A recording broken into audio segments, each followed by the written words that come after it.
Guys, এই বোকা শিয়ালটি ফ্রিতে খাবার খাওয়ার জন্য নেকড়ে ধরা ফাঁদে আটকা পড়তে চায়, কিন্তু শিয়ালের ওজন কম হওয়াতে নেকড়ে ধরা ফাঁদটি কাজ করে না। তাই বুদ্ধি করে নিজের লেজটি ফাঁদের ভিতর দিয়ে অ্যাক্টিং করতে শুরু করে। এইদিকে শিয়ালের আওয়াজ শুনে বনের ফরেস্ট অফিসার চলে আসে। এইদিকে ফরেস্ট অফিসার শিয়ালকে দেখে বিরক্ত হয়ে লাথি মেরে পাঠিয়ে দেয়।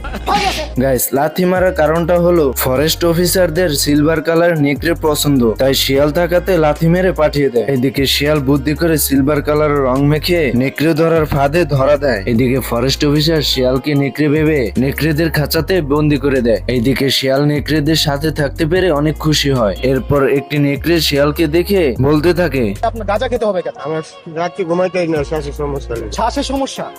শ্বাসের সমস্যা নিয়ে আপনি গাঁজা খাচ্ছেন? আমার ভুল হয়েছে, ক্ষমা করে দেন। গাইস, ভিডিওটি ভালো লাগলে অবশ্যই লাইক কমেন্ট শেয়ার করে দিও, আর পার্ট 2 দেখতে চাইলে অবশ্যই কমেন্ট বক্সে জানাবে।